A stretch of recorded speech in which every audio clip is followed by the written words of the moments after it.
Si tu as réussi ça, tu as accompli la loi. C'est un peu comme si à l'école on dit voilà l'équation tout, et puis ton prof de mathématiques te dit voici le circuit, racine carrée, tout ça là. Voilà comment on calcule ça rapidement. Vrai ou faux? On n'a pas appris ça. Et puis il te montre, donc du coup tu vas vite. Tu peux faire des calculs rapides par rapport à l'astuce. Et c'est ce que Jésus a donné. Il dit il y a beaucoup de commandements, non? Moi je vous donne l'astuce. L'astuce c'est que regarde-toi, ce que tu n'aimes pas qu'on te fasse là, ne fais pas à quelqu'un, tu as accompli la loi. Tu n'as même plus besoin de connaître la loi, tu as besoin de connaître ce que toi tu n'aimes pas. En réalité Jésus c'est tellement le maître que ce que Moïse a mis en beaucoup de livres là, lui il a mis ça en une phrase. Parce qu'il est le commencement, il est la parole. Tout ce que Moïse a écrit là, c'est la parole. Lui, il est ce que Moïse a écrit. Donc lui, il a résumé tout ce que Moïse a écrit là en une phrase. Aime ton prochain comme toi-même. Mais ça, c'est une prédication qui a fait le livre de Moïse. C'est lourd, cette seule phrase. Cette seule phrase signifie tous les 10 commandements collés. Il dit c'est ça la loi.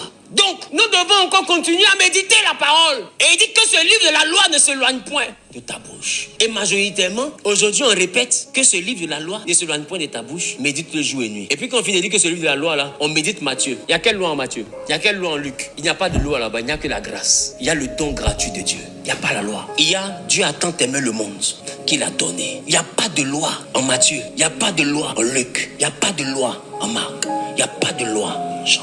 Il y a la loi avant tout ça. Là, c'est le début de la grâce. Quand le péché a abondé, la grâce a surabondé. Il n'est écrit nulle part que ce livre de la grâce ne s'éloigne point de ta bouche. Voilà donc les hommes que vous suivez dans ce siècle. Vous savez,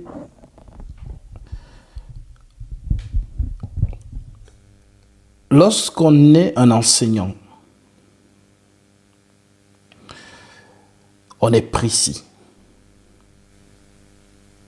On est vraiment précis pour que l'audience écoute bien ce qui est dit. Il commence par vous dire que l'apôtre Pierre et Paul se sont justement querellés parce que justement Paul voulait nous enlever de la loi, mais Pierre voulait qu'on reste. Et dans ses débuts, il dit que Jésus n'a pas justement aboli la loi et que nous sommes toujours sur la loi, dans la loi. Est-ce que cela est vrai? Est-ce que nous sommes toujours dans la loi? Il est donc important pour moi de vraiment, pour vous qui le suivez, voilà, vous qui avez reconnu ici votre pasteur, vous qui le suivez, si nous refutons votre pasteur, c'est parce qu'il ne se tient pas dans la vérité et que la trompette qu'il sonne est confuse. Je commence déjà par lire ce que Paul dit à ce propos. Si nous prenons 1 Corinthiens, chapitre 14, verset 7, l'apôtre Paul dit quoi? L'apôtre Paul dit « Si les objets inanimés qui rendent un son comme une flûte ou une harpe ne rendent pas un son distinct, comment reconnaîtra-t-on ce qui est joué dans la flûte ou sur la harpe? Et si la trompette rend un son confus, qui se préparera à la guerre? » Cela vient d'où? Cela nous vient tout simplement de Nombre chapitre 10, au verset 1 qui dit « L'Éternel parla à Moïse et dit, fais-toi 2 trompettes d'argent. Tu les feras d'argent battu. Elles te serviront pour la convocation de l'assemblée et pour le départ des camps. Quand on sonnera, toute l'assemblée se réunira auprès de toi, à l'entrée de la tente d'assignation. Si l'on ne sonne que d'une trompette, les princes, les chefs des milliers d'Israël se réuniront auprès de toi. Quand vous sonnerez avec éclat, ceux qui campent à l'Orient partiront. Quand vous sonnerez avec éclat pour la seconde fois, ceux qui campent au midi partiront. On sonnera avec éclat pour leur départ. Vous sonnerez aussi pour convoquer l'assemblée, mais vous ne sonnerez pas avec éclat. Donc, il y a différentes tonalités du son de la trompette. Ça veut dire quoi? Si tu ne sonnes pas comme il faut, le peuple ne saura pas quoi faire. Supposons que tu dois sonner pour dire à Israël qu'il y a le danger, il y a un peuple barbare qui vient nous attaquer. Levez-vous, prenez les armes. Si donc tu ne sonnes pas comme il faut, le peuple viendra, croyant peut-être qu'on les appelle à se rassembler. Et là, ils sont sans armes. Et puis, justement, leurs assaillants ont raison d'eux. Alors, pourquoi j'ai pris cette métaphore? Pour dire que vous avez entendu ce qu'il a dit. Pour ceux qui n'ont pas bien entendu, si vous voulez, je remets. Et on va aller point par point. Voilà, donc on commence donc point par point à refuter ce qu'il a eu à dire.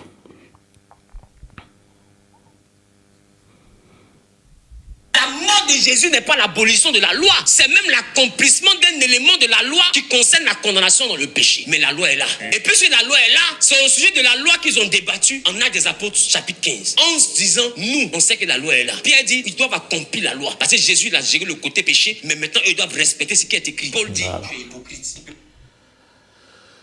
Voilà donc ce qu'il dit. Que la mort de Jésus n'anéantit pas la loi. Alors, en tant que docteur, en d'autres termes, enseignant, ce qui est dit à latin, docere, le docteur est précis. Le docteur dit que il y a en Israël ce qu'on pourrait appeler la loi morale. Ce que nous connaissons tous sur le thème des 10 commandements. La loi morale. Dans cette loi morale, on retrouve justement ne pas convoiter la femme de son prochain, ne pas mentir, ne pas proférer un faux témoignage, ne pas, obéir à son père et sa mère, obéir à son père et sa mère. Dans la loi, on nous le demande. Ne pas voler. C'est ce qu'on retrouve dans les 10 commandements. Et dans les 10 commandements, il y a aussi l'observation du jour du sabbat, qui est donc ici un jour journalier pour Israël, en d'autres termes, le samedi. Allons-y donc point par point. Donc, si on met de côté les 10 commandements, il reste quoi? Il reste les 603 ordonnances. 603 ordonnances en tout pour la société d'Israël. Et dans ces 603 ordonnances de la société d'Israël, il y a donc ce qu'on appelle les ordonnances, les prescriptions de la vie quotidienne dans la société juive. Et il y a donc les ordonnances et les prescriptions liées au sacerdoce. On est précis. Alors, pourquoi Jésus est descendu sur la terre des hommes? Est-il descendu sur la terre des hommes pour venir t'apprendre à respecter ton père et ta mère? Non. Est-il descendu sur la terre pour te dire il ne faut pas voler? Non. Mais pourquoi il est descendu sur cette terre? Il est descendu sur cette terre pour changer le sacerdoce. Allons donc dans les Écritures, bien-aimés. Allons-y ensemble dans Hébreux chapitre 7.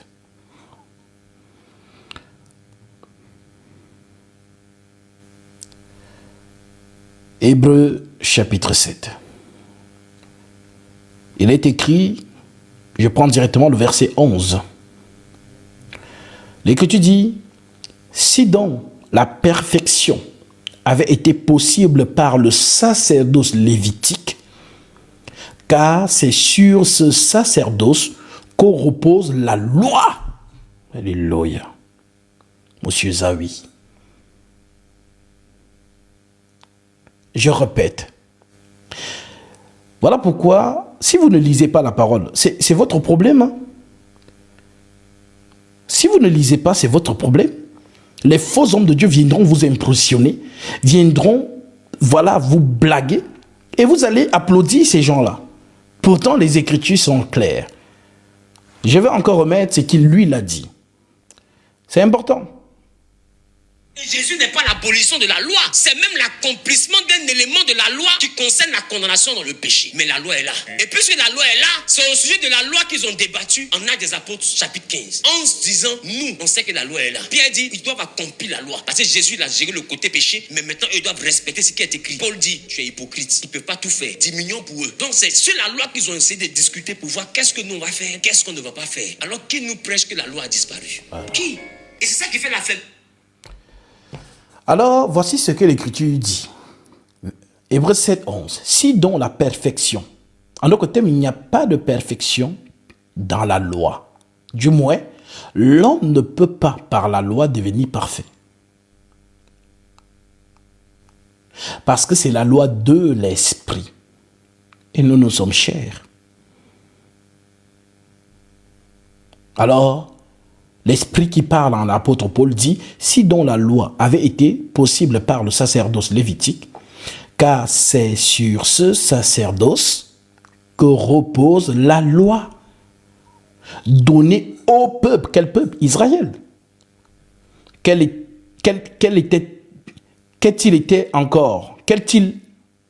Était-il encore besoin qu'il parût un autre sacrificateur selon l'ordre de Melchisédek et non selon l'ordre d'Aaron. Car le sacerdoce étant changé, nécessairement aussi il y a changement de loi. Bien-aimé, si le sacerdoce change, nous changeons aussi la loi. Donc le sacerdoce lévitique repose sur la loi de Moïse. Et le sacerdoce, selon l'ordre de Melchisédek, repose sur la loi de l'esprit. Il y a donc deux lois. La loi de la chair et la loi de l'esprit. Alors, une personne qui ne maîtrise pas vient donc dire ce genre de choses. Paul continue en disant, en effet, celui de qui ces choses sont dites n'appartient pas à une tribu dont aucun membre n'a fait le service de l'autel. Car il est notoire que notre Seigneur est sorti de Juda, tribu dont Moïse n'a rien dit pour ce qui concerne le sacerdoce.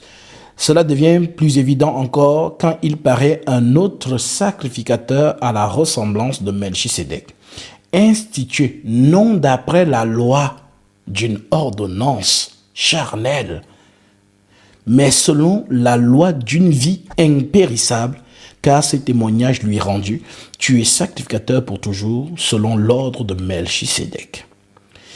Il y a donc ainsi, voilà, c'est souvent cette phrase, c'est une anecdote, lorsque les gens disent souvent que nous sommes dans une secte, nous sommes dans une confrérie, je leur dis oui, je suis en effet dans une confrérie, mais la plus haute des confréries. La confrérie selon l'ordre de Melchisédek. Donc, nous avons un frère dans l'assemblée qui, justement, tous ses collègues sont francs-maçons. Et donc, voilà, pour réussir à justement à se faire un réseau en tant que, justement, dans son domaine, il faut entrer dans la confrérie parce que les dossiers tournent entre les francs-maçons. Les marchés tournent aussi entre les francs-maçons. Alors, ce frère-là n'est pas entré. D'ailleurs, quand j'étais avec lui récemment, on passait en voiture et un de ses collègues, justement, franc-maçon, le voit et justement le salue. Et du coup, il me dit, voilà, celui que tu vois, il est franc-maçon ici dessus. Donc, ce frère, son entourage est étonné de ce qu'il prospère dans le même domaine que eux, c'est-à-dire dans le même métier. Mais il n'appartient pas à la confrérie. Alors, ils se disent, mais comment tu fais pour être aussi comme nous, genre bien dans la société, tu réussis. Et il lui dit, je ne t'ai pas dit toute chose, mais moi aussi, je suis dans une confrérie. La confrérie selon l'ordre de Melchisédek. Donc, si on vous dit un jour que vous êtes dans une secte, dites que oui, vous êtes dans la secte de Melchisédek, tout simplement. Et ils vont comprendre s'ils sont justement futés. Voilà. Donc, nous appartenons à la plus grande loge suprême qui est dans la loge du Christ.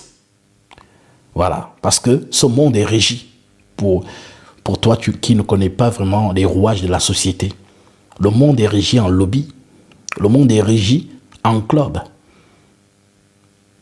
Oui. Donc, voilà donc pourquoi, autant dans leur réseau, ils se soutiennent. Mais vraiment, autant en Christ, nous avons justement cette recommandation de Jésus. Aimez donc vous les uns les autres. Ok? C'était une parenthèse. Donc ici, au verset 17, car ce témoignage lui est rendu, tu es sacrificateur pour toujours selon l'ordre de Melchisédek. Il y a ainsi abolition d'une ordonnance antérieure à cause de son impuissance, dont la loi est impuissante, et de son inutilité, la loi est inutile. Car la loi n'a rien amené à la perfection. Introduit d'une meilleure espérance par laquelle nous nous approchons de Dieu.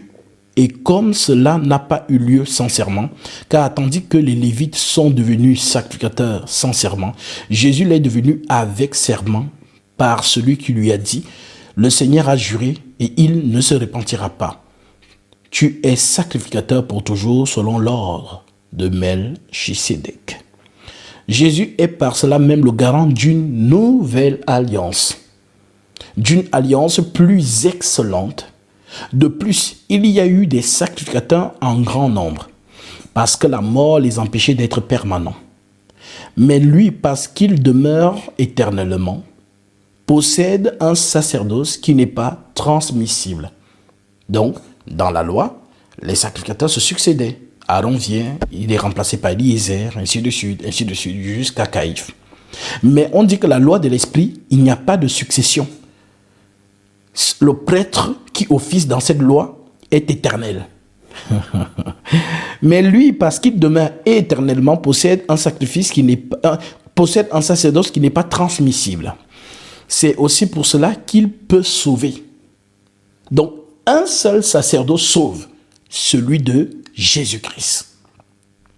C'est aussi pour cela qu'il peut sauver parfaitement ceux qui s'approchent de Dieu par lui.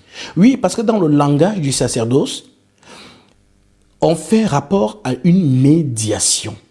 La médiation, c'est quoi? La médiation, c'est gérer un conflit entre deux personnes. C'est ce qu'on appelle prêtre. Le prêtre est celui qui gère le conflit. Le prêtre, c'est celui qui officie entre toi et Dieu. C'est-à-dire, Dieu et toi, vous avez des problèmes. Dieu et toi, vous êtes des bons amis, mais à cause du péché, vous vous êtes séparés. Et comme il y a séparation, il faut donc médiation. Voilà pourquoi les gens ne comprennent pas le rôle de Jésus lorsqu'on le désigne comme prêtre. Il est Dieu, mais en même temps, Dieu, il est aussi prêtre. Voilà pourquoi, en Israël, les choses étaient scindées. La royauté appartenait à la maison de David et le sacerdoce appartenait à la maison de Lévi. Donc David gère la royauté d'Israël, mais en ce qui concerne la prêtrise ou le sacerdoce, cela est réservé à la maison de Lévi.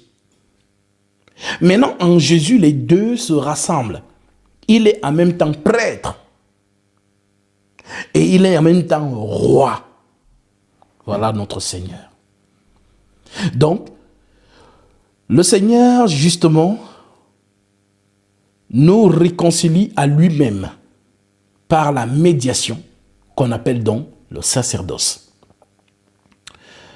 C'est aussi pour cela qu'il peut sauver parfaitement ceux qui s'approchent de Dieu par lui, étant toujours vivant pour intercéder en leur faveur. Est-ce que vous comprenez?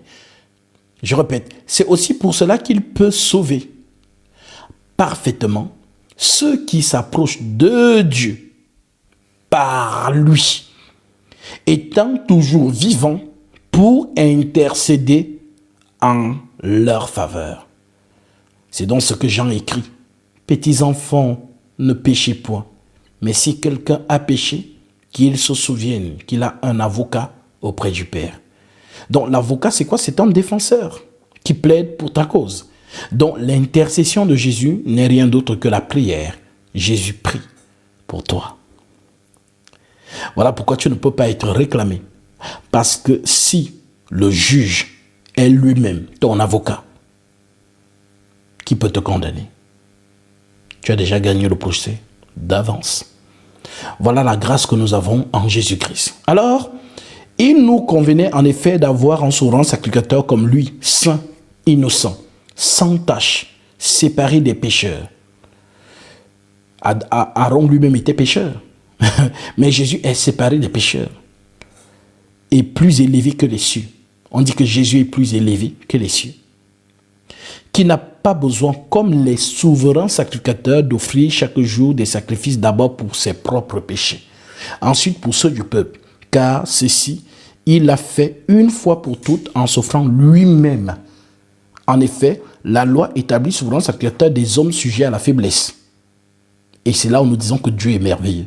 C'est-à-dire, Dieu appelle un homme. Il sait très bien que tu as des faiblesses d'homme. Mais il t'appelle à son service. Il voit bien tout ce que tu fais parce que tu es un homme. Voilà donc pourquoi les sacrificateurs donc, qui avaient aussi des faiblesses, avant donc de faire le sacerdoce pour le peuple, ils devaient d'abord présenter des sacrifices pour leurs propres péchés. Donc les gens qui pensent que les hommes de Dieu là, eux, ils sont faits de je sais pas, ce sont des esprits. Non, l'homme de Dieu est comme toi. Il n'est pas plus excellent que toi. Lui aussi peut être sujet à la faiblesse. Voilà donc pourquoi, par exemple, les gens qui sont mal enseignés, ils sont dans l'assemblée. Dès qu'un frère commet un péché, voilà, ça passe. Mais dès que l'homme de Dieu va tomber peut-être dans une faiblesse, ça va prendre feu. C'est un homme. Alors je répète, l'Écriture dit, en effet, la loi établit souverainement sacrificateur des hommes sujets à la faiblesse.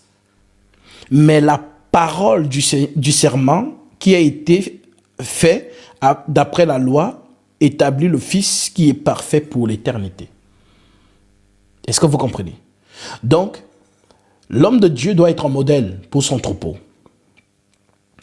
En toute chose. Voilà pourquoi il doit s'éloigner des scandales. Pourquoi?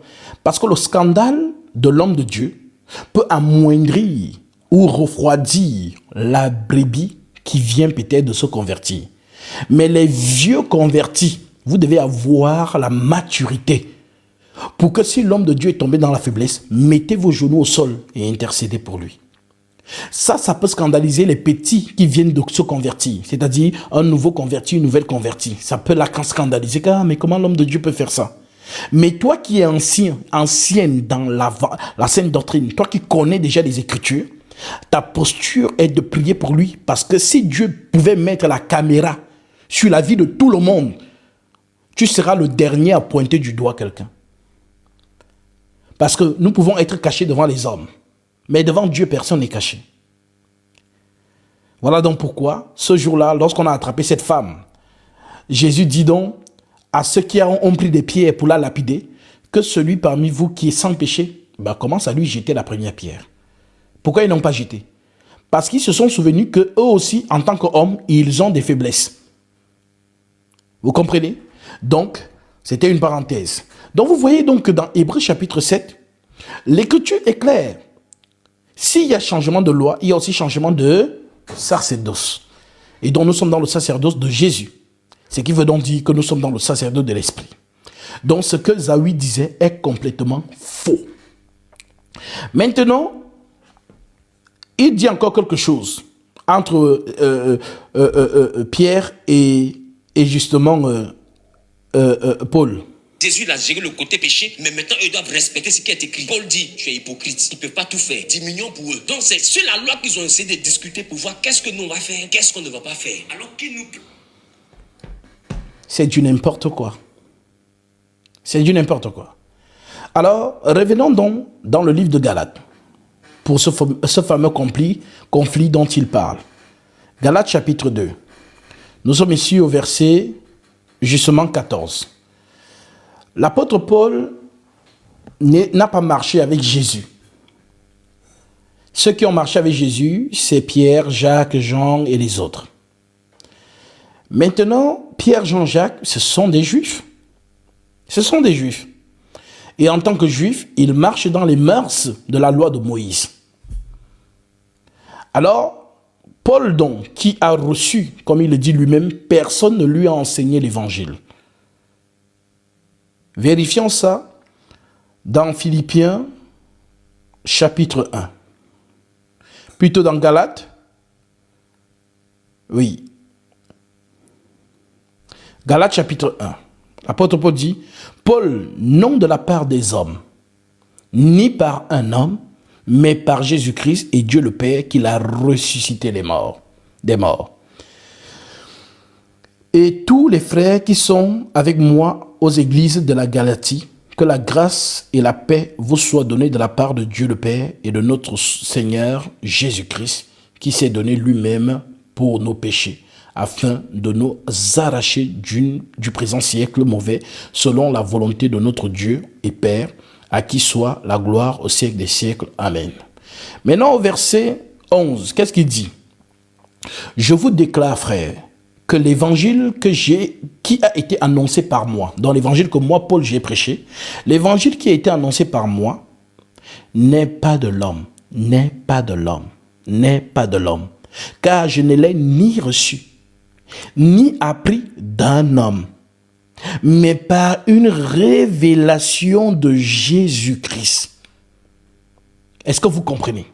Je répète, l'apôtre Paul dit, je vous déclare, frères, tous les chrétiens, que l'évangile qui a été annoncé par moi n'est pas de l'homme, car je ne l'ai ni appris. Je ne l'ai ni reçu ni appris d'un homme, mais par une révélation de Jésus-Christ. Donc Paul dit que c'est l'Esprit Saint direct qu'il a appris l'évangile. On pourrait se dire, mais quand? Nous nous souvenons donc de l'épisode du chemin de Damas. On dit que Paul, justement, a été visité sur le chemin de Damas. Et après cette visitation, il est resté 3 jours étant aveugle. Donc, c'est dans ces 3 jours où il était aveugle là, ravi dans un esprit, qu'il va recevoir toute la révélation de la doctrine. Lorsque lui revient donc dans son corps, après l'imposition des mains d'Ananias, les choses que Paul va commencer à enseigner va troubler ceux qui ont marché avec Jésus. Écoutez-moi bien. Alors, il continue en disant, je vous déclare, frère, que l'évangile qui a été annoncé par moi n'est pas de l'homme, car je ne l'ai ni reçu, ni appris d'un homme, mais par une révélation de Jésus-Christ. Vous avez su, en effet, quelle était autrefois ma conduite dans le judaïsme. Donc, Paul informe ces chrétiens que, mais vous me connaissiez, vous avez entendu parler de moi quand j'étais pharisien.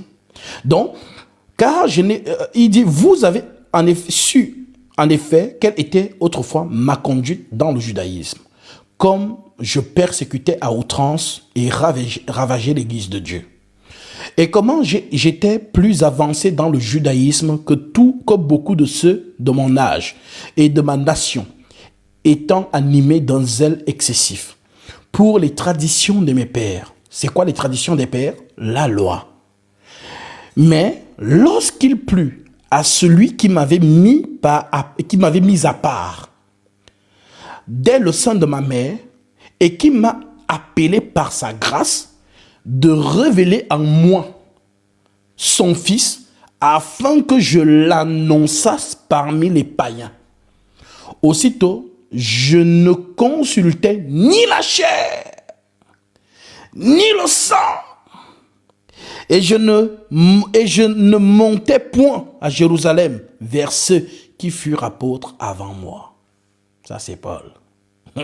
Paul dit que la différence entre moi et les 12 apôtres, c'est qu'ils ont marché avec Jésus, chair.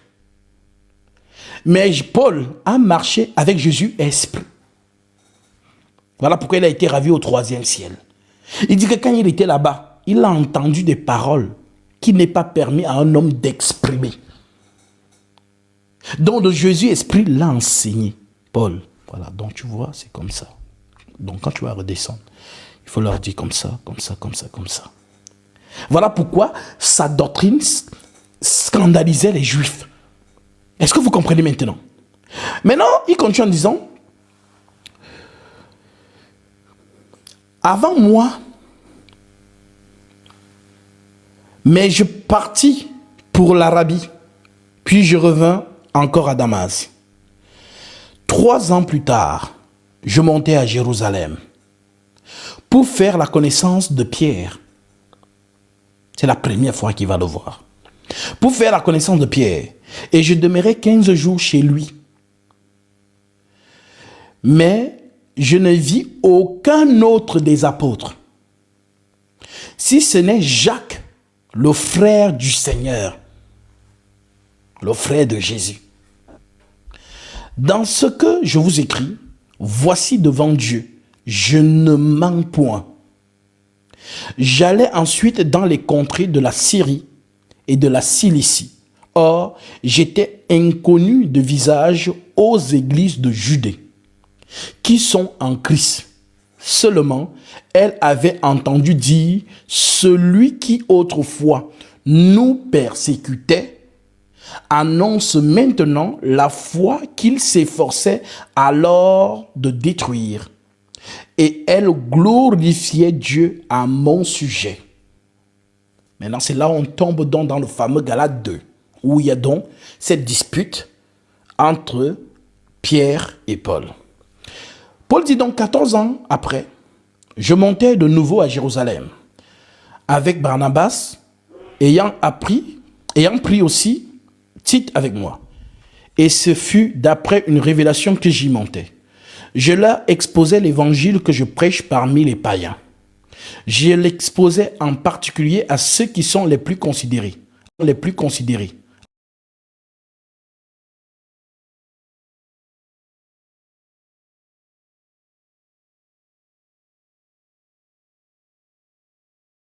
En particulier à ceux qui sont les plus considérés, afin de ne pas... Verset 3. Mais Tite, dont le jeune Tite, qui était avec moi et qui était grec, ne fut pas même contraint de se faire circoncire. Donc les Juifs, dont les apôtres, eux-mêmes étaient encore dans la circoncision. Vous vous imaginez? Oui? Ne soyez pas étonnés. Les apôtres eux-mêmes étaient encore dans la circoncision. Ils prêchaient ça. Alors quand Paul arrive avec les instructions qu'il a reçues au ciel, il est un peu étonné. Il dit donc, mais Tite qui était avec moi et qui était grec ne fut pas même contraint de se faire circoncire.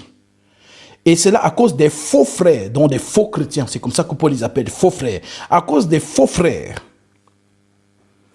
qui s'étaient furtivement introduits et glissés parmi nous pour épier la liberté que nous avons en Jésus-Christ. Pour épier, ça veut dire qu'ils viennent vérifier l'enseignement de Paul, si c'est conforme à celui des 12. Épier la liberté, la grâce que nous avons en Jésus-Christ.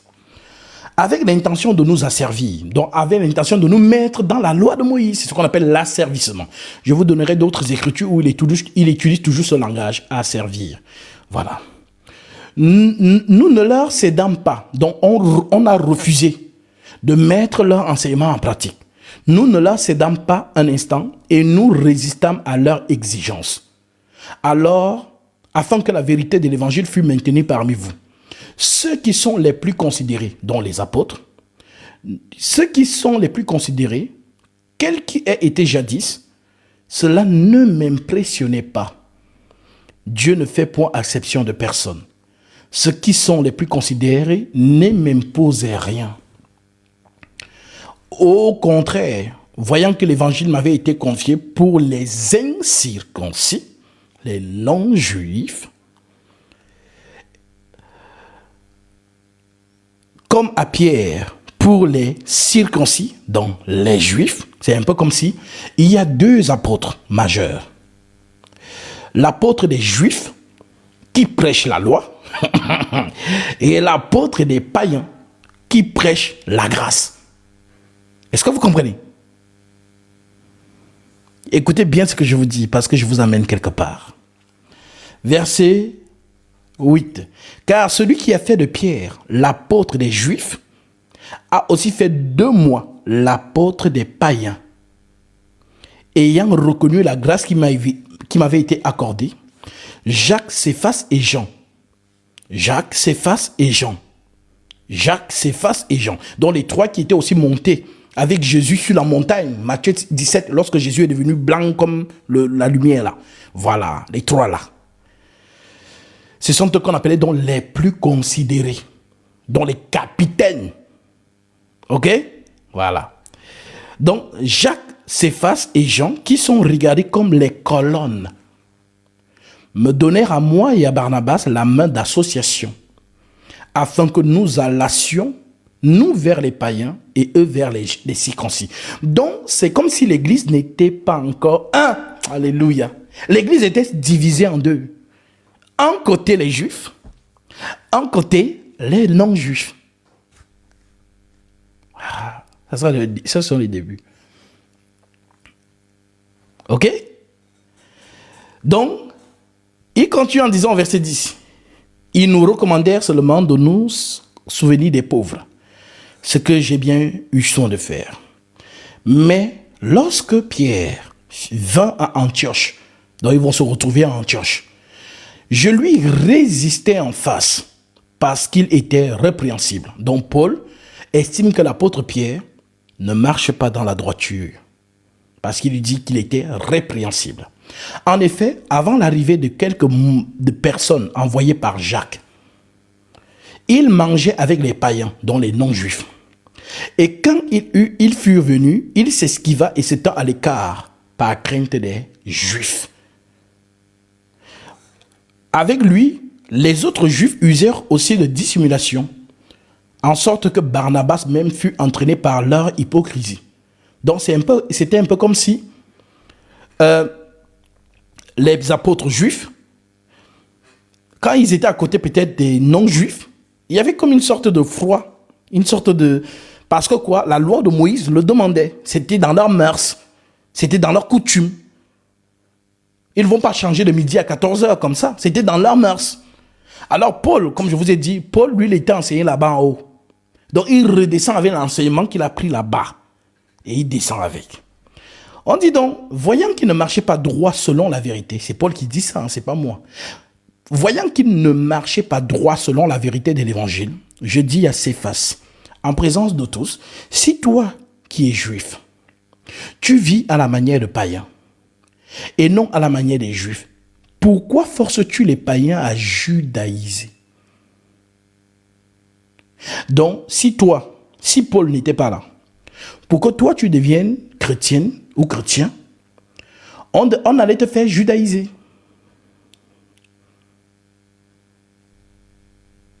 Donc tous les païens là, justement, on allait nous faire judaïser. Donc, pour qu'on devienne chrétien, on doit judaïser. Alors Paul dit, si toi qui es juif, tu marches à la manière des païens, tu vis à la manière des païens, pourquoi forces-tu les païens à judaïser? Nous sommes juifs de naissance, donc c'est dans nos mœurs. Nous sommes juifs de naissance et non pécheurs d'entre les païens. Néanmoins, sachant que ce n'est pas par les œuvres de la loi que l'homme est justifié. Qu'est-ce qu'on appelle œuvres donc de la loi? Les œuvres de la loi, c'est ce dont les prescriptions, les ordonnances. Il faut faire ceci avant de dormir, il faut manger ceci, il ne faut pas manger ceci, il faut faire ceci, il ne faut pas faire ceci, les mœurs de la loi. Donc Paul dit à Pierre que une personne ne peut être justifiée en Jésus-Christ par les œuvres de la loi. Est-ce que vous comprenez?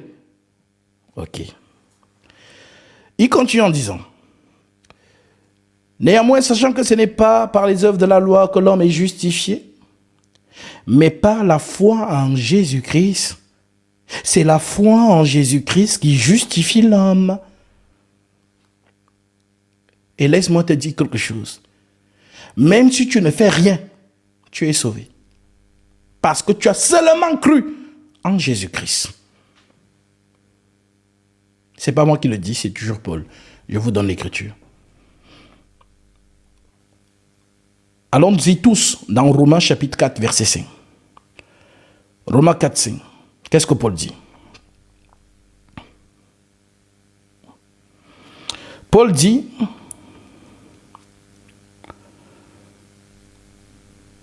je prends même à partir du verset 1. Vous y êtes? Romains 4, 5. Romains 4, 1. Vous y êtes? Lisons donc ensemble. Que dirons-nous donc? Qu'Abraham, notre père, a obtenu selon la chair. Si Abraham a été justifié par les œuvres, il a sujet de se glorifier, mais non devant Dieu. Car, que dit l'Écriture? Abraham crut à Dieu, et cela lui fut imputé à justice. Il a seulement cru en Dieu, et cela lui a été imputé à justice. Or, à celui qui fait une œuvre, le salaire est imputé, non comme une grâce, mais comme une chose due. En d'autres termes, on ne va pas se féliciter d'être bon en Jésus-Christ. Ce n'est pas une félicitation, c'est notre nature. On ne va pas se féliciter parce que justement, j'ai donné à mon frère une chemise. C'est notre nature. C'est une normalité entre les saints. Voilà pourquoi il dit, or, à celui qui fait une œuvre, le salaire est imputé, non comme une grâce, mais comme une chose due. Et à celui qui ne fait point d'œuvre, mais qui croit en celui qui justifie l'impie, sa foi lui est imputée à justice. De même, David exprime le bonheur de l'homme à qui Dieu impute la justice sans les œuvres. De même, David s'exprime le bonheur de l'homme à qui Dieu impute la justice sans les œuvres. Heureux ceux dont les iniquités sont pardonnées et dont les péchés sont couverts. Heureux l'homme à qui le Seigneur n'impute pas son péché. Ce bonheur n'est-il pas pour les circoncis, non pour les juifs? Ou est-il également pour les incirconcis, dont les païens? Car nous disons que la foi fut imputée à justice à Abraham. Comment donc lui fut-elle imputée? Était-ce après ou avant la circoncision? Il n'était pas encore circoncis. Il était encore incirconcis. Comme sceau, et il reçut le signe de la circoncision comme sceau de la justice qu'il avait obtenu par la foi quand il était incirconcis, afin d'être le père de tous les incirconcis, dont le père de tous ceux qui sont dans la grâce, la foi. Qui croient que la justice leur fut aussi imputée, et le père des circoncis, qui ne sont pas seulement circoncis, mais encore qui marchent selon les traces de la foi de notre père Abraham quand il était incirconcis. En effet, ce n'est pas par la loi que l'héritage du monde a été promis à Abraham ou à sa postérité. C'est par la justice de la foi. Car si les héritiers le sont par la loi, la foi est vaine. Paul. Est-ce que vous comprenez même ce qu'il écrit là? Car si les héritiers le sont par la loi, la foi est vaine. Et la promesse est anéantie. Parce que la loi produit la colère. Et que là où il n'y a point de loi, il n'y a point non plus de transgression. Alléluia. C'est pourquoi les héritiers le sont par la foi.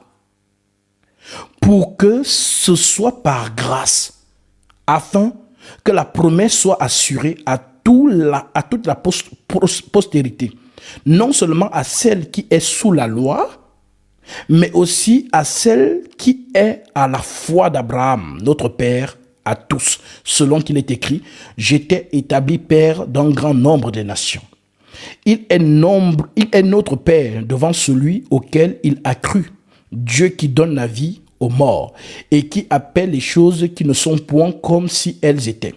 Espérant contre toute espérance, il crut en sorte qu'il devint Père d'un grand nombre de nations, selon ce qui lui avait été dit. Telle sera ta postérité. Et sans faiblir dans la foi, et ne considéra point que son corps était déjà usé, puisqu'il avait près de 100 ans, et que Sarah n'était plus en état d'avoir des enfants.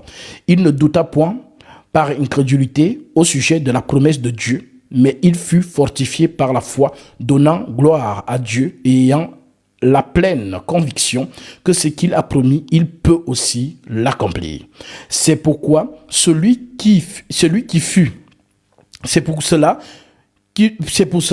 c'est pour cela lui fut imputé la justice. Mais ce n'est pas à cause de lui seul qu'il est écrit que cela lui fut imputé, c'est encore à cause de nous. À qui cela sera imputé? À nous qui croyons en celui qui a ressuscité des morts, Jésus notre Seigneur, lequel était livré pour nos offenses et est ressuscité pour notre justification. Amen. Vous avez donc compris. Alors, si on revient donc dans Galates chapitre 2, l'apôtre Paul donc, lorsqu'il dit,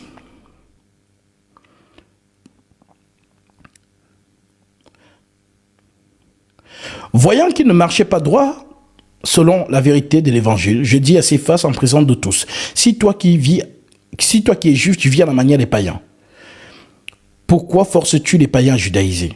Nous sommes juifs de naissance. En tant que juifs de naissance, nous avons les mœurs des juifs. Néanmoins, sachant que ce n'est pas par les œuvres de la loi que l'homme est justifié, mais par la foi en Jésus-Christ.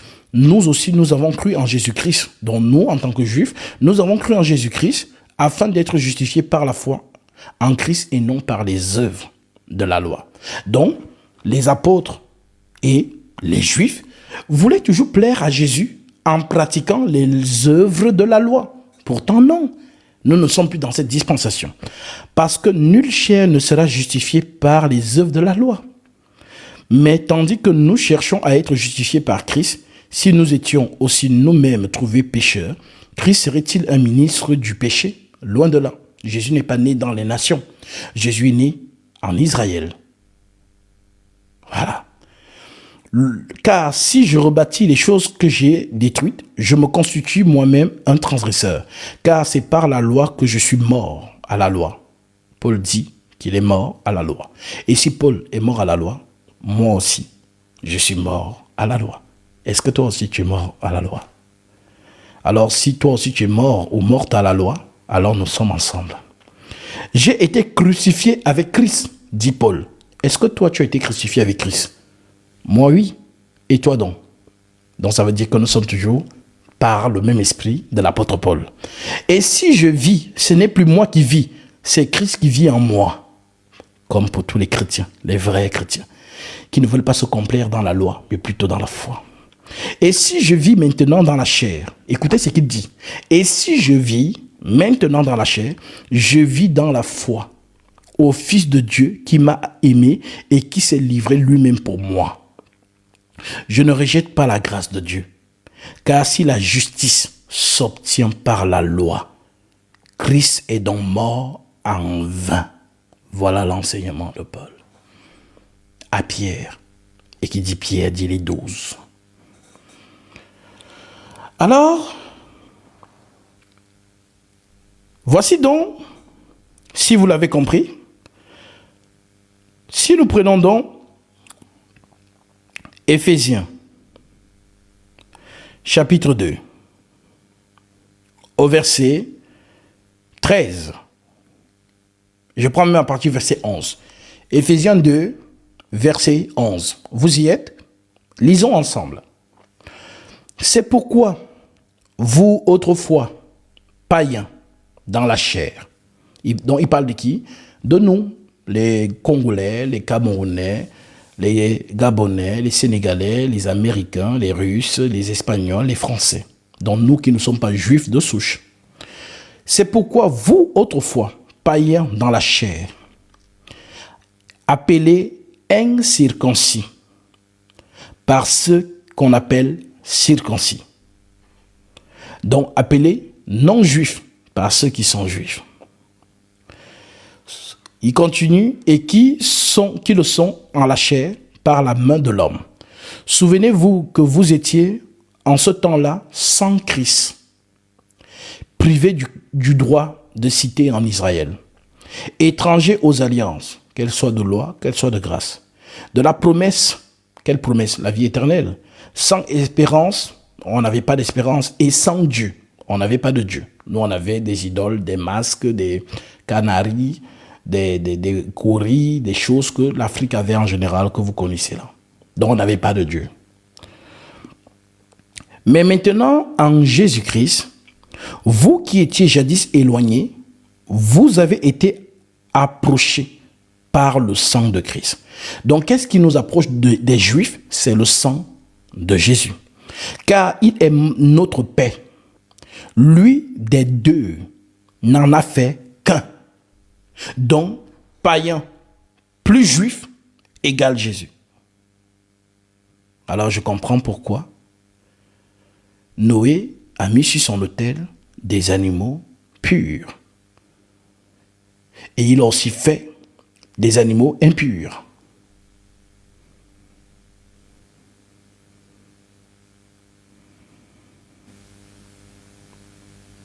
Et c'est ce que nous voyons à la croix.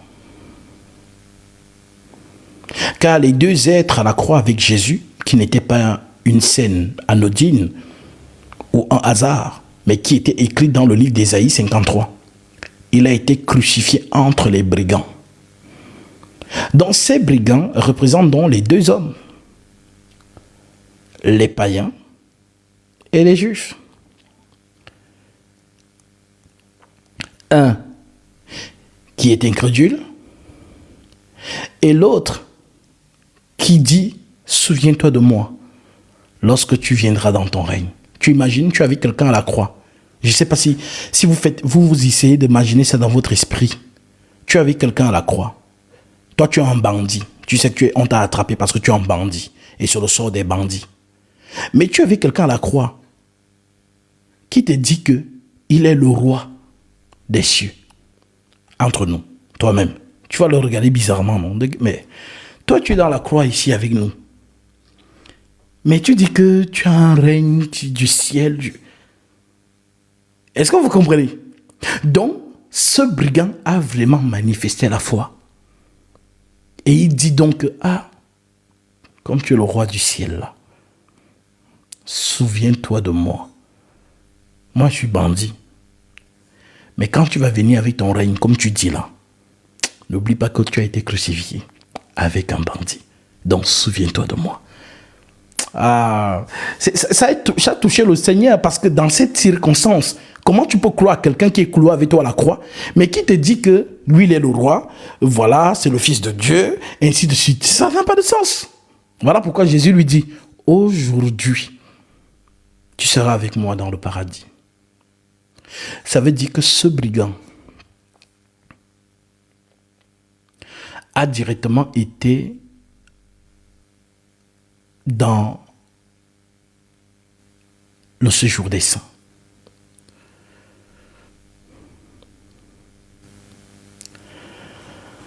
Alors, des deux, il en fait un. Souvenez-vous que vous étiez en ce temps-là sans Christ, privés du droit de cité en Israël, étrangers aux alliances de la promesse, sans espérance et sans Dieu dans le monde. Mais maintenant, en Jésus-Christ, vous qui étiez jadis éloignés, vous avez été rapprochés par le sang de Christ, car il est notre paix. Lui qui des deux en a fait qu'un et qui a renversé le mur de séparation, l'inimitié, ayant anéanti par sa chair la loi. C'est donc ici que tous les faux hommes de Dieu là disparaissent. Car Jésus, par sa chair, anéantit la loi.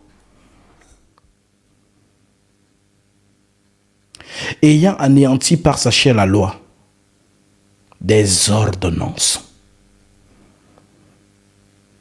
Est-ce que cela veut donc dire que comme Jésus est mort à la croix, je peux convoiter la femme de mon prochain? Mais non. Ça, c'est la loi morale.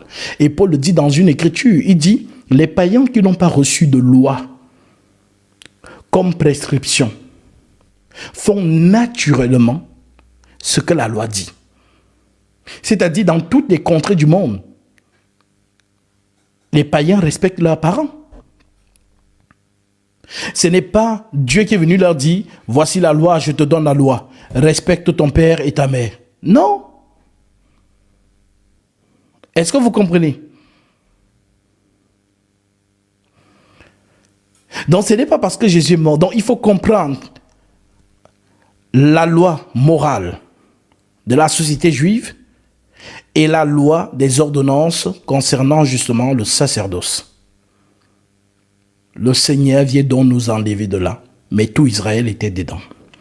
Ayant anéanti par sa chair la loi des ordonnances, dans ses prescriptions, afin de créer en lui-même avec les deux un seul homme nouveau, en établissant la paix et de les réconcilier l'un à l'autre en un seul corps. Donc ce que Paul prêchait, c'est ce que Paul disait à Pierre. Que non, mais Pierre, c'est pas parce que nous sommes juifs que les autres, on ne doit pas les considérer. Eux aussi, ils ont cru en Jésus comme nous. Donc si nous croyons en Jésus, nous devons être totalement en Jésus. On ne peut pas être en Jésus et en même temps en Moïse. Alléluia.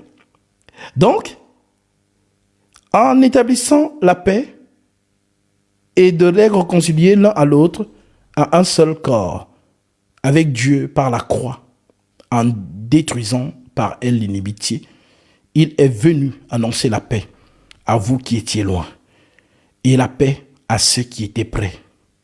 Il est venu annoncer la paix à vous qui étiez loin, dont les non-juifs, et la paix à ceux qui étaient près, dont les juifs.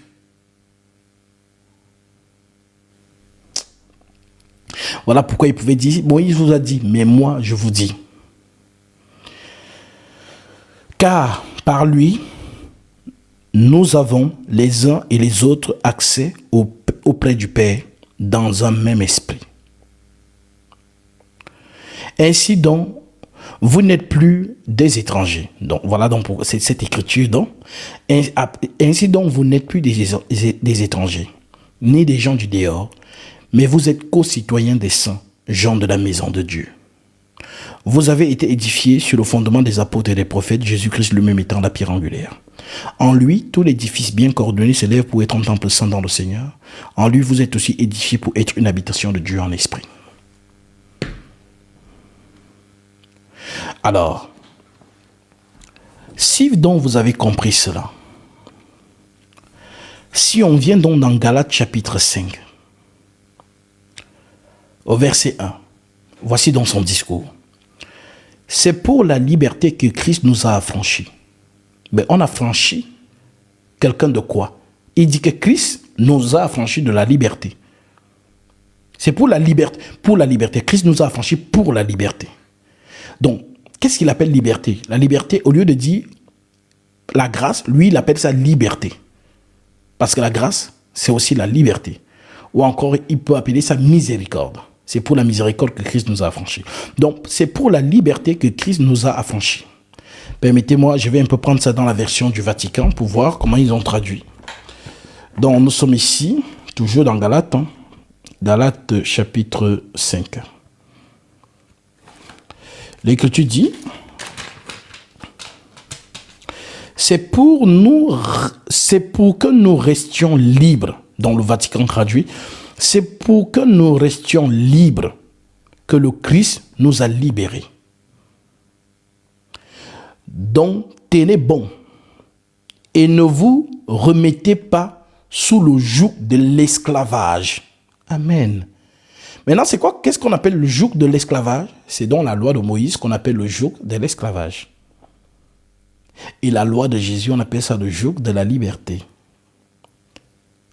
Voilà pourquoi, dans une écriture, notamment dans Romains chapitre 6, celui qui est affranchi de Christ est esclave de Christ. Donc, si c'est la loi qui t'affranchit, tu es esclave de la loi. Mais si c'est la liberté qui t'affranchit, tu es esclave de la liberté.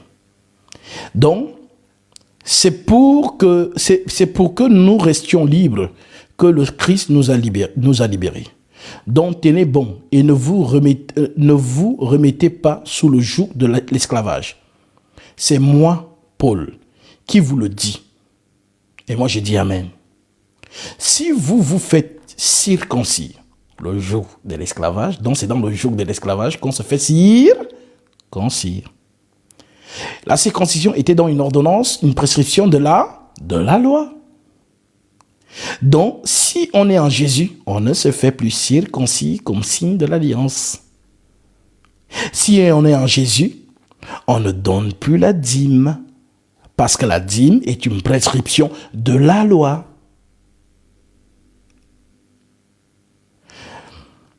Et si nous sommes en Christ, on ne sacrifie plus des animaux.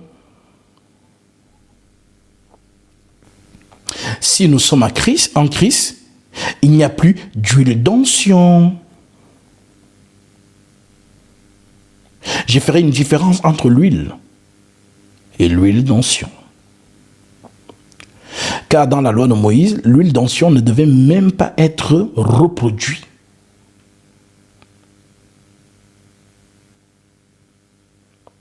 L'huile d'onction ne devait pas être reproduite. Moi, je parle avec les preuves et je vous donne l'écriture. Permettez-moi, on revient, hein, c'est important. C'est vraiment important. Voilà. Exode, chapitre 30, verset 22. Il est écrit, Yahvé parla à Moïse et lui dit, dont le titre c'est l'huile d'onction. Exode, chapitre 30, verset 22. Vous y êtes, surtout les mamans, avec tout le respect que je vous dois, c'est vous qui aimez vous faire embobiner par les faux hommes de Dieu. Donc si peut-être vous ne lisez pas bien, si votre fille ou votre fils est à côté, qu'il lise ça pour vous. Parce que les faux hommes de Dieu là sont dangereux. Donc nous sommes ici dans Exode chapitre 30, verset 22. Je suis dans la version du Vatican officielle. Le titre c'est l'huile d'onction. Voilà pourquoi je vous dis il y a une différence entre l'huile et l'huile d'onction. Yahvé parla à Moïse et lui dit, pour toi, prends des parfums de choix, 500 cycles de myrrhe vierge. Donc, c'est une recette bien précise. La moitié de cinnamon odorifiant, 250 cycles de roseau odoriférant, 250 cycles, 500 cycles de casse selon le cycle du sanctuaire, et un setier d'huile d'olive. C'est donc ça la composition. Donc, dans la composition de l'huile d'onction, il n'y a pas que l'huile. Est-ce que vous comprenez?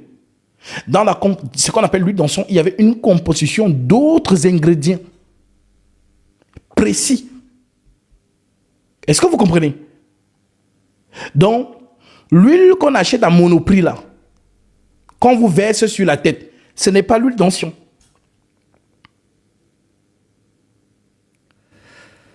Donc oui, il y a une différence entre l'huile d'onction de la loi et l'huile à proprement dite. Voilà pourquoi, dans les pratiques ancestrales, vous savez que l'huile est thérapeutique. Même dans le livre de Amos, le Seigneur parle de cette huile. Il dit que les hommes riches se soignent avec l'huile.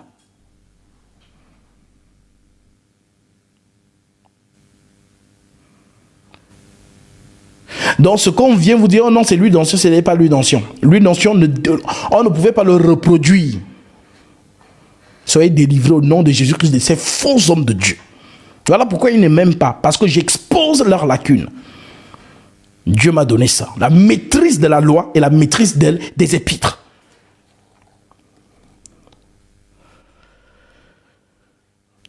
Tu en feras une huile d'onction, donc avec tous les ingrédients, on répète, voilà. Donc si vous voulez, écrivez les ingrédients là. Voilà. Et puis vous allez demander à vos faux hommes de Dieu là qui vous présentent que non, ça c'est l'huile d'onction. Vous leur présentez, Dieu leur dira, est-ce que tu as mis dans l'huile là? Est-ce qu'il y a telle chose? Tu vas voir s'il va te répondre oui. Donc, il y avait dit à Moïse, prends des aromates. Donc, il y a d'abord les aromates, storas. Il y avait parlé à Moïse et lui dit, pour toi, prends des parfums de choix. Prends des parfums de choix. 500 cycles de myrrhe. 500 cycles de myrrhe. Vierge. Voilà les ingrédients notés. 500 cycles de myrrhe vierge. La moitié de cinnamon odoriférant. Notez. Deuxième ingrédient. Troisième ingrédient. 200 cycles de roseau odoriférant. 250. Donc ça c'est le troisième ingrédient. Quatrième ingrédient. 250 cycles. 500 cycles de casse. Cinquième ingrédient. Selon le cycle du sanctuaire. Et un septier d'huile. Dans d'autres versions, un rein d'huile. Donc, après tous ces ingrédients, il y a un septier d'huile. Donc, un rein d'huile. C'est donc ça quand on secoue dans tout ça. C'est ça qui devient donc l'huile d'onction. Je continue. Tu en oindras. On dit, tu en feras une huile d'onction sainte, un mélange odoriférant comme en compose le parfumeur. Ce sera une huile d'onction sainte. Tu en oindras la tente du rendez-vous, ce qu'on appelait la tente d'assignation, et l'arche du témoignage, dans le tabernacle, la table et tous ses accessoires, le candélabre et ses accessoires, l'autel des parfums, l'autel des holocaustes et tous ses accessoires, le bassin et son socle. Tu les consacreras. Ils seront alors éminemment saints et tout ce qui les touchera sera saint. Tout ce qui les touchera sera saint. Tu oindras Aaron et ses fils et tu les consacreras pour qu'ils exercent mon sacerdoce. Puis tu parleras aux Israéliens et tu leur diras, écoutez bien, ceci sera pour vous, pour vos générations, une huile d'onction sainte. On n'en versera pas sur le corps d'un homme quelconque. Dans d'autres versions, d'un étranger. Et vous n'en ferez pas de semblable, de même composition. C'est une chose sainte. Elle sera sainte pour vous. Quiconque fera le même parfum et en mettra sur un profane sera retranché de son peuple. Parole de l'Éternel. Maintenant, l'huile qu'on vous donne dans vos fausses églises là, c'est quelle huile? Ils disent que c'est l'huile d'onction. C'est faux, maman. On t'a menti. Ça sont les trucs des Nigériens. Les marabouts utilisent aussi les mêmes choses. Je dis ça surtout pour nos mamans en Afrique. Parce que ce sont nos mamans qui sont beaucoup les victimes de ces faux hommes de Dieu. Vous savez que les mamans, quand elles cherchent vraiment la face du Seigneur, elles sont vraies. Elles sont à fond. Et quand vous voyez une maman vraiment dans le Seigneur, vous voyez comment il y a une différence. Elle est vraiment vraie dans sa relation avec Dieu par son oint. Elle est vraie. Mais les faux hommes de Dieu là abusent donc de leur ignorance. Alors, cette huile ne devait pas être reproduite. Et elle devait être composée spécialement par le sacrificateur. Pareil maintenant pour les parfums. Donc on a fini avec l'huile d'onction, maintenant on prend le parfum. Verset 34, il avait dit à Moïse, prends des aromates. Donc même pour le parfum, il y avait une recette. Prends des aromates, storax, onyx, galbanum, aromates et pur encens, chacun en quantité égale. Et tu en feras un parfum à brûler comme en opèrent les parfumeurs, salé, pur, sain. Tu en boiras finalement une partie et tu en mettras devant le témoignage, dans la tente du rendez-vous, là où je te donnerai rendez-vous. Il sera pour vous imminemment saint. Le parfum que tu fais là, vous n'en ferez pas pour vous-même, de même composition. Il sera saint pour toi, réservé à Yahvé. Quiconque fera le même pour en humer, l'odeur sera retranchée de son peuple. Il faut lire. Si vous ne lisez pas, les menteurs vont vous manipuler. Donc, que ce soit l'huile d'onction, que ce soit le parfum d'onction, on ne pouvait pas reproduire cela. Interdit. Maintenant, le soi-disant parfum qu'on vous vend dans vos fausses églises, là, ça vient d'où? Que ce soit dans le Vatican, parce que c'est eux qui ont commencé ça. Oh, parfum de tel, encens de tel, voilà, l'eau bénite, telle chose. Mais non. Les choses de la loi, on ne pouvait pas reproduire cela parce que ça avait une signification. Par exemple, l'huile d'onction représentait Jésus, le Saint-Esprit. Voilà pourquoi, dans Luc 4, l'Écriture dit, l'Esprit du Seigneur est sur moi parce qu'il m'a oint. Mais est-ce qu'on a vu où on a versé l'huile à Jésus sur la tête? Non. Mais pourquoi il dit qu'on l'a oint? Il a été oint comment et par qui?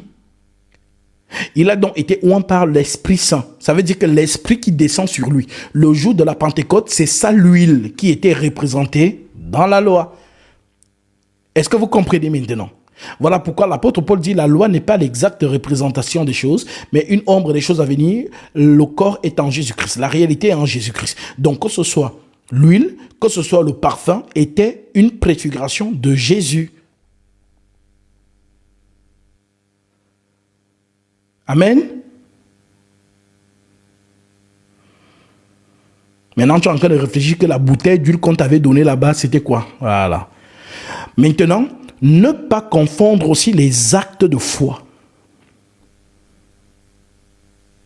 Ne pas confondre l'acte de foi.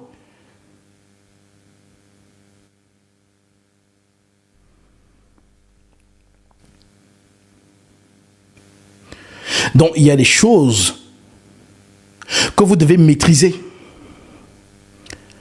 Parce que si vous ne connaissez pas vous savez, tout ce que je suis en train de dire, j'expose les faux hommes de Dieu. Vous avez vu qu'ils vendent, non? Vous allez arriver dans des églises, on va dire, oh, non, ça c'est la bouteille de l'homme de Dieu. Il fait une bouteille comme ça, et il met sa photo dedans. Et il vous donne en disant que, voilà, c'est la protection. Et les gens achètent ça en masse, et c'est un bon business. Si le Vatican est aussi riche, vous pensez que c'est pourquoi?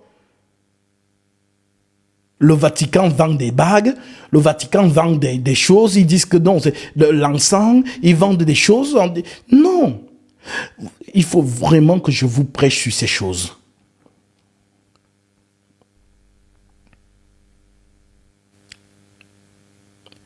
Et si vous maîtrisez ça, alors vous allez comprendre le Jacques chapitre 1, concernant l'huile qu'on doit appliquer sur les malades.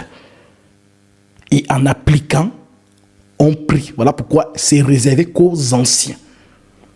Que les anciens de l'église prient. Et la prière de la foi guérira le malade. Je viendrai sur ces enseignements. Alors, nous revenons donc dans Galates chapitre 5.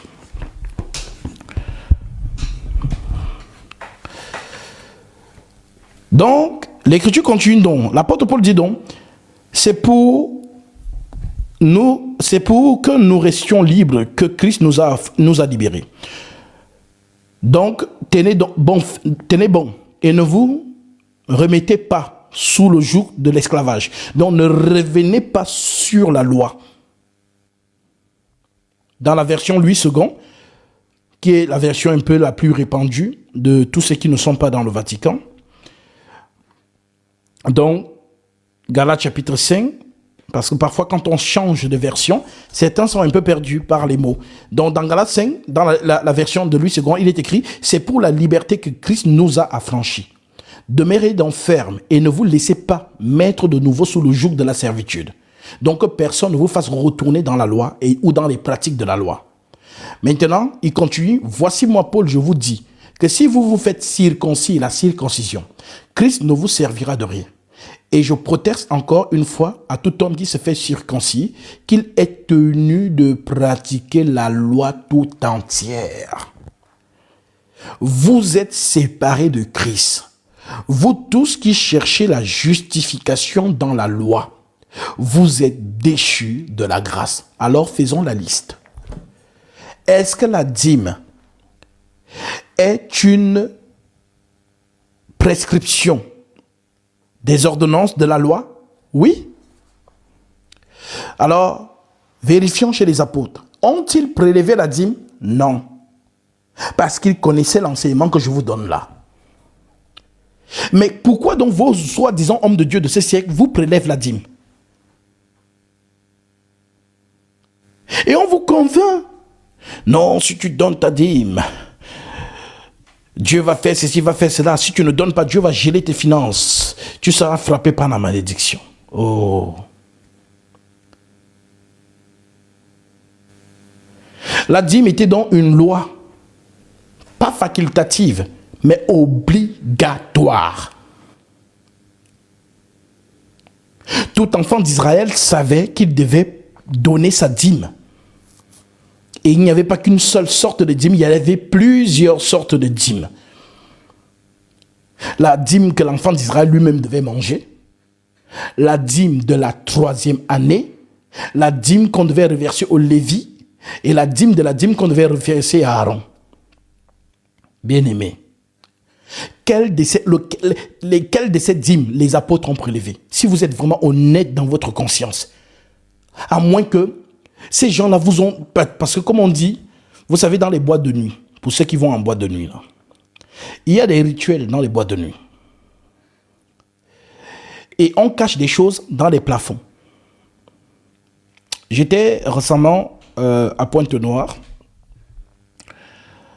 Et justement, notre sœur, une de nos sœurs, voilà, avec son mari, m'invite justement manger dans un restaurant. Et nous partons au restaurant. Lorsque nous sommes arrivés en entrée, Seigneur, et moi ça me fait toujours ça, comme une sorte d'électricité qui m'envahit ou encore une sorte de frisson. Lorsque je salue quelqu'un, si tu as quelque chose qui n'est pas net en toi, directement, l'esprit qui est en moi m'informe. Donc quand on arrive donc, des frissons, dès qu'on a seulement passé le portique, j'ai dit à la sœur, quelque chose est enterré ici. Et ce sont des rituels pour attirer la clientèle. Gloire soit rendue au Seigneur, vraiment, parce qu'il est écrit, tout est sanctifié pour ceux qui sont sanctifiés. Tout est pur pour ceux qui sont purs. Voilà pourquoi partout où vous allez, priez sur votre nourriture, car l'Écriture dit tout est sanctifié par la parole de Dieu et par la prière. Parce que vous ne savez pas là où vous êtes. Et c'est la grâce que le Seigneur nous a fait. Même ce que vous achetez au marché, vous ne savez pas comment ce commerçant, quel rituel il a fait pour vendre ce qu'il est en train de vendre là. Le monde est mauvais. Mais gloire soit rendue au Seigneur parce que l'esprit qui est en nous est supérieur.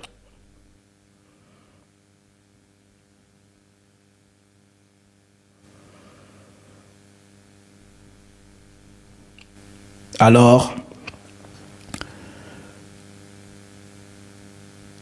priez vraiment. Dans toutes circonstances.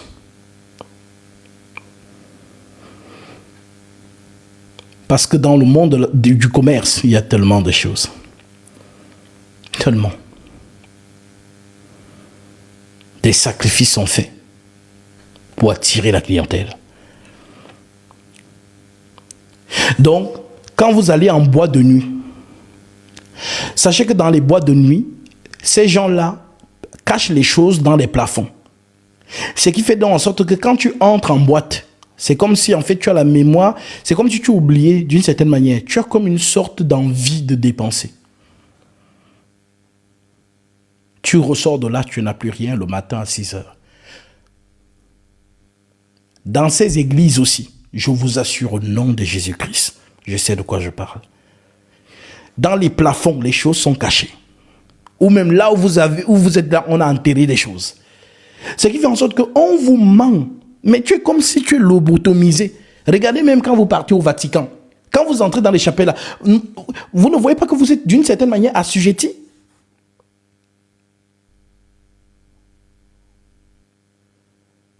Comme si vous êtes lobotomisé, comme si vous êtes endormi.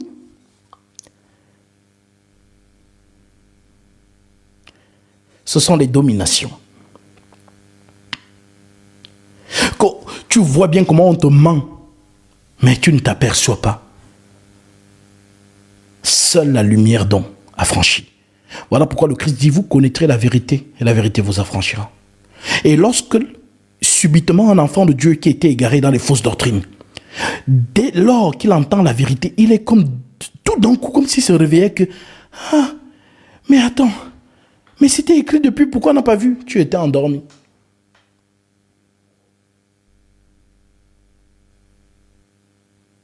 Voilà pourquoi la plupart de faux hommes de Dieu ne veulent pas. Certains même, on les interdit. N'allez pas écouter les gens sur TikTok là-bas. Voilà pourquoi certains ont mis une sorte de carapace, c'est-à-dire, si une vérité n'est pas dite, si la vérité ne sort pas de la bouche de l'homme de Dieu, il n'écoute pas.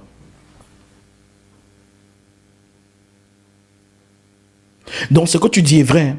Mais comme ce n'est pas sorti de la bouche de leur leader, il n'écoute pas. Mais quand leur leader va dire la même chose que tu as dit, oh, alléluia, oh, homme de Dieu.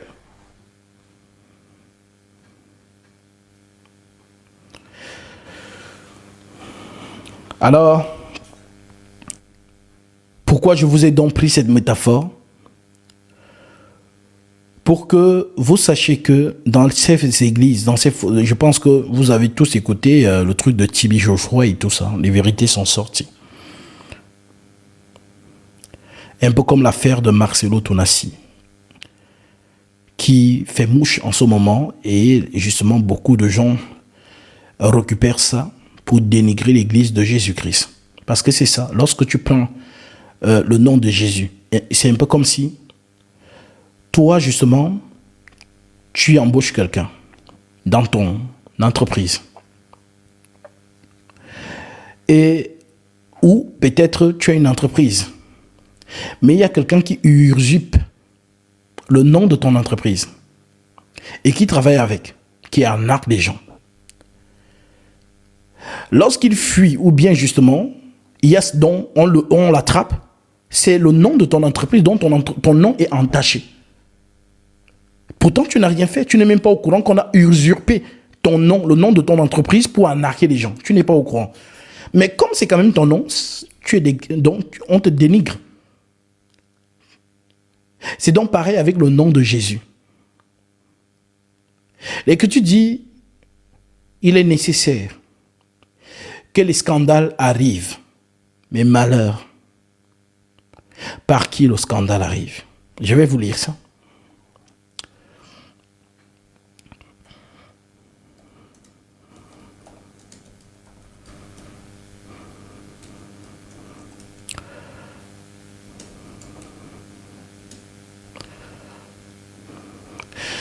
Nous sommes dans Matthieu chapitre 18, verset 7. Le Seigneur dit, « Malheur au monde à cause des scandales, car il est nécessaire qu'il arrive des scandales, mais malheur à l'homme par qui le scandale arrive. »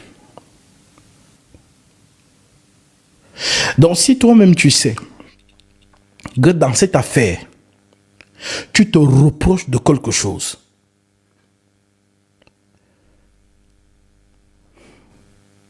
alors prononce-toi. Parce que le comportement que tu affiches, les gens enregistrent. Quel est l'homme de Dieu qui fuit la justice, qui renvoie ceci? Lorsque tu sais que tu es innocent et que tu n'as pas besoin justement qu'on traîne ton nom à la boue ou aussi de suite, parce que je vois qu'il y a beaucoup de gens qui disent « Ah, Marcelo Tounassi, je te suivais. Maintenant, cette affaire, vraiment, c'est bizarre. Il y a trop d'incohérences. » Les choses que tu as lues en plein deuil, oui, parce qu'il avait fait il a écrit un discours. Et dans son discours, il a lu des choses. Il dit comment les circonstances de la mort, comment il a prié avant qu'elle entre dans le bloc opératoire. Donc tout ça. Donc justement, ces choses dont il y a donc une autre version. Et il a donc plaidé à l'oubli, à la démence, qui ne se souvient plus de tout. Et les gens récupèrent ça. Pasteur, tu n'oublies pas la dîme, hein? Tu n'oublies pas des choses qui sont écrites dans l'Ancien Testament et tout, mais en ce qui concerne ta femme que tu as aimée, qui est morte, tu as oublié la date. Alors, je ne porte pas de jugement hâtif. Mais je dis que si vraiment tu es coupable de quelque chose de louche dans la mort de ta femme, c'est ta fin. Dieu va t'exposer. Et les gens sont toujours là pour supporter même le mensonge. Les gens sont devenus l'avocat du diable. Parce que si quelque chose est clair, tu appelles les médias, venez. Ça va taire. Tu appelles les médias, tu leur dis venez. Ok. Voici les faits. Tu prends, tu montres. Voilà son billet d'avion pour la Turquie. Il y a même des émissions comme ça, on appelle. Oui, Madame telle était vraiment enregistrée ainsi de suite, tac. Et elle est arrivée à tel hôpital, on appelle l'hôpital. Est-ce que vous avez une patiente, machin? Tout est clair, propre. Mais quand tu déclares des choses et qu'après, tu te contredis, après tu dis, tu as oublié, je vous assure, ça ne sent pas bon. Ça ne sent pas du tout bon.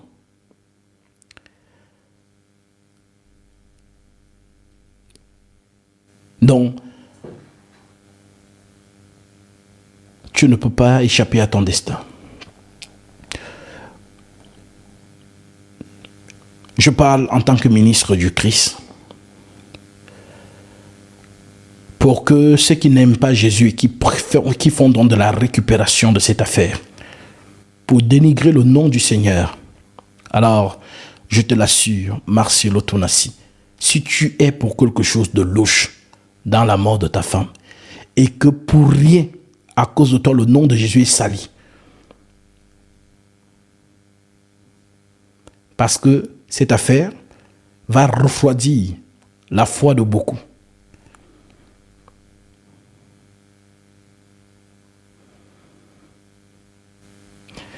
Donc ceux qui le supportent là, on ne supporte pas un homme, on supporte des Écritures. Parce que Dieu est le Dieu de justice, Dieu est le Dieu de la transparence. L'amour parfait bannit la crainte, car la crainte suppose le châtiment. Et celui qui craint n'est pas parfait dans l'amour. C'est ça la vérité. Donc, il n'a pas à fuir la justice. Il n'a pas à renvoyer des échéances. Il doit justement faire en sorte que... Parce que vous voyez les médias aujourd'hui, l'information part tellement très vite qu'aujourd'hui, les gens, surtout les gens qui n'aiment pas le nom de Jésus là, ils font des récupérations. Ah, regardez, ceci, cela, machin, c'est monté, c'est descendu. Alors que le Dieu du ciel, qui voit tout dans le secret, si vraiment tu es pour quelque chose dans cette affaire, qu'il te dévoile. Mais si tu n'es pour rien, et que ta femme est vraiment morte naturellement, et selon tes dires, parce que l'homme c'est sa parole, quand tu affirmes des choses, parce que ce sont les mêmes choses que tu as dit que les gens ont fait des récupérations. Tu as dit telle chose, les gens te remettent devant tes propres dires. Donc, voilà pourquoi, si vous remarquez bien ces prêches, je vous assure, c'est incroyable. Les prêches de Marcelo, c'est « Je ne peux plus aller en Turquie. Alléluia !» Les gens crient. C'est bizarre. Et c'est pourquoi je vous dis que les gens sont lobotomisés. C'est-à-dire qu'il n'y a pas de prédication. les prédications, c'est « Ah, vraiment, Dieu m'a révélé les médecins. Ah, les médecins, vous êtes des hommes. Ah. » Mais vous allez voir les gens qui sont assis, qui vont dans l'arche, ils sont toujours... Wow, c'est comme s'il y avait une sorte d'énergie qui assujettisait ces personnes.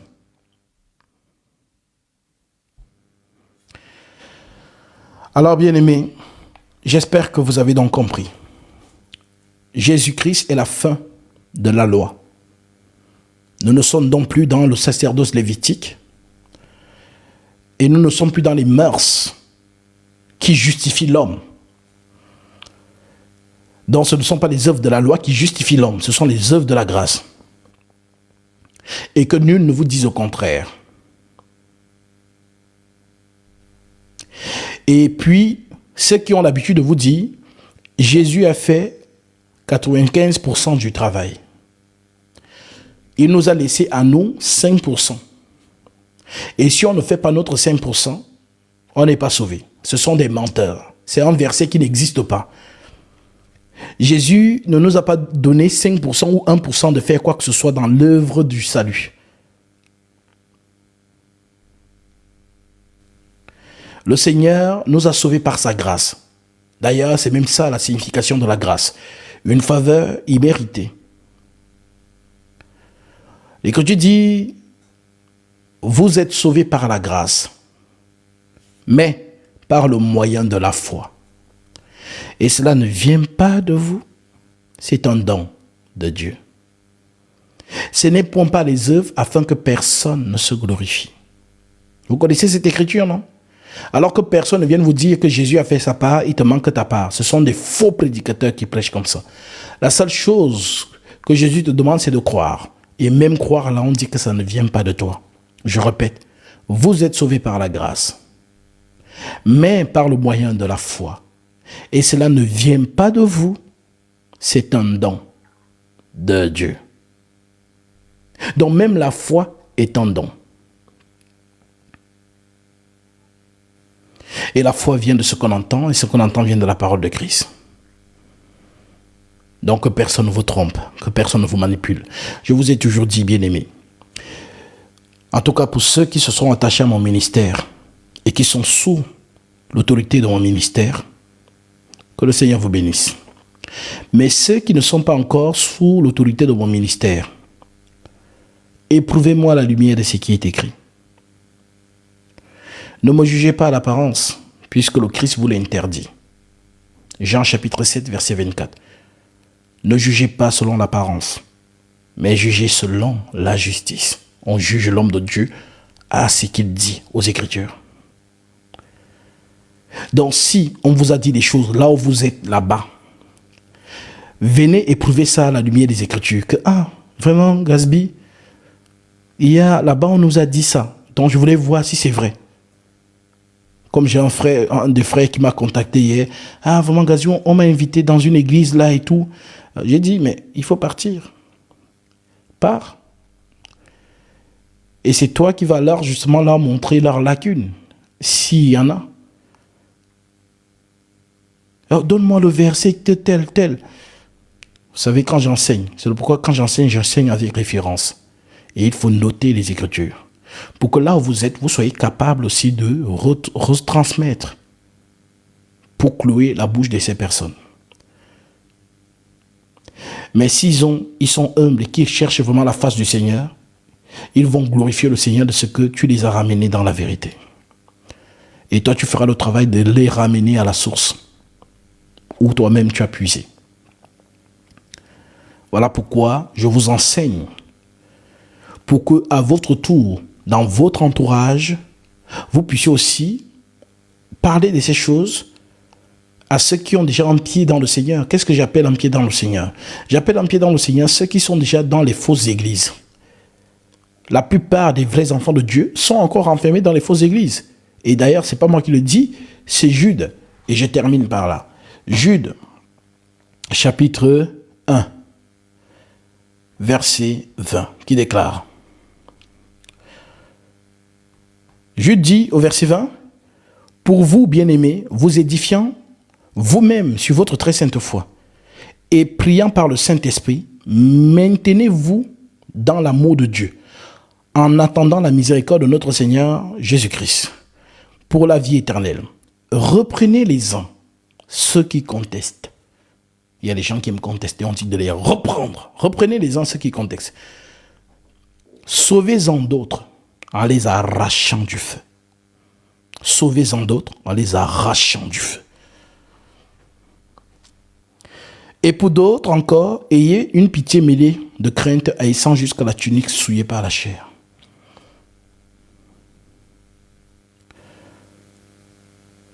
Je vous étudie ce qui convainc une personne, c'est l'écriture. 2 Timothée chapitre 3 verset 16. Toute écriture est inspirée de Dieu et utile pour enseigner, pour corriger, pour convaincre, pour instruire dans la justice, afin que l'homme de Dieu soit propre et accompli à toute bonne œuvre. Donc toujours montrer l'écriture. Là-bas on t'a dit ça, mais regarde ici. C'est-à-dire, même si la personne par orgueil ne veut pas t'écouter, je t'assure, quand elle va rester seule dans son coin, elle va reprendre que... Le gars là, il m'a dit de lire ici. La femme là m'a demandé de lire ici. Quand elle va lire, dans son cœur, ça va bouillir. Par rapport à ce qu'elle écoute et ce qu'elle lit, elle va se dire, mais attends, mais c'est bizarre, mais pasteur, toi tu dis ça, mais ici c'est écrit ici, comme ça. Et ces gens-là, en général, n'aiment pas quand vous posez des questions. Quand vous commencez à poser trop de questions, on va vous taxer justement de rebelle. Alors, un sauvé, sauver les autres. Donc voilà pourquoi ce live justement, humainement, n'était pas prévu. Mais le Seigneur a voulu justement que je monte pour justement rétablir la vérité sur cette histoire de loi. Les gens qui disent que nous sommes encore dans la loi. Non, nous ne sommes plus dans la loi. La loi des prescriptions des ordonnances. Le sacerdoce a été changé. Et nous ne sommes pas justifiés par les mœurs de la loi. Nous sommes justifiés par la foi en Jésus-Christ. J'espère pour vous que vous avez noté les Écritures et de refuter toutes ces personnes qui marchent en ennemi de la croix par les faux enseignements. Sur ces paroles, que le Seigneur soit encore glorifié. Étant donc arrivé à la fin, je veux donc ici bénir tous ceux et celles qui ont manifesté ces différentes offrandes. Vous avez été touchés par la parole. Et justement, vous accomplissez dans l'écriture de Galaties 6 à 7 qui déclare que celui à qui l'on enseigne la parole fasse part de tous ses biens, celui qui l'enseigne. Donc vous êtes tombés par ne se manque pas de Dieu, ce qu'on aura semé le moissonnera aussi. Couronné à Matthieu 10, l'ouvrier mérite sa nourriture. En entrant dans la maison, saluez-la. Si la maison en est digne, que votre Père vienne sur elle. Et si la maison n'en est pas digne, que votre Père retourne avec vous. Vous en êtes digne, car ce que vous avez donné, je vais manger, comme les 300 ont mangé chez Abraham.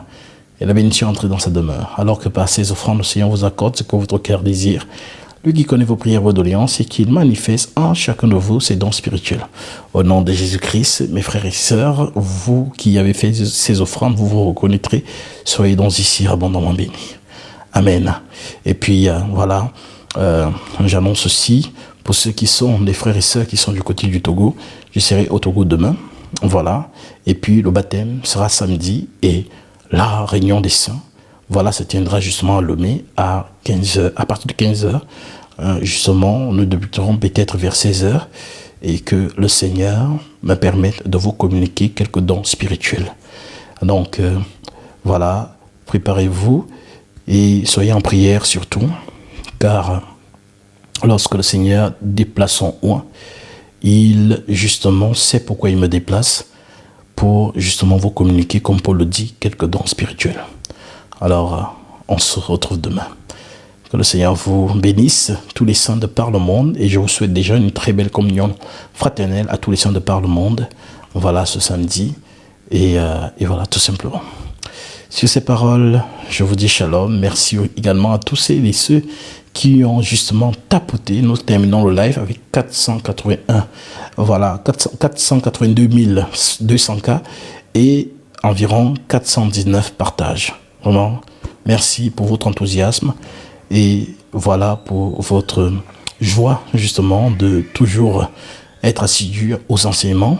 Voilà, et également justement dans la présence de Dieu, car comme David le dit, mieux vaut un jour dans tes parvis que 1000 ailleurs. Je sais que vous êtes nombreux à avoir des questions. Peut-être demain, étant à l'aéroport, je vais peut-être lancer en live. Oui, je suis en France. Pour ceux qui veulent prendre un baptême en France, voilà, vous nous écrivez au numéro du groupe WhatsApp qui s'affiche dans les commentaires. Et nous vous enverrons l'adresse du lieu du baptême ici. Et vous pourrez justement prendre le baptême et être ajouté dans l'Assemblée des Saints conformément. Voilà. Donc, n'hésitez pas, vraiment. Et puis, retenez bien ce que je vous ai dit. Si vous avez des lacunes sur un sujet, voilà, concernant les Saintes Écritures, n'hésitez pas vraiment à venir vers moi, peut-être à me laisser un message en inbox. Voilà, vous pouvez, ceux qui ne sont pas abonnés, vous pouvez vous abonner massivement et puis activer la cloche de notification pour vous signaler mes lives quand je suis en live. Et puis voilà, vous pouvez aussi m'écrire au numéro qui s'affiche dans les commentaires. Et puis voilà, je me ferai un plaisir de vous répondre par la grâce du Seigneur à la lumière de ce qui est écrit. Voilà, que Dieu vous bénisse. Shalom. C'était votre frère Gatsby. Donc à l'aéroport, peut-être je vais lancer en live pour répondre aux questions, si vous avez des questions, parce que j'ai pas répondu aux questions hier, ni aujourd'hui. Mais voilà, vous pouvez noter les questions que vous avez. Et puis voilà, pendant le temps que j'attendrai mon vol à l'aéroport, je vais lancer en live pour vous répondre. Sur ces paroles, je vous dis shalom. Amen.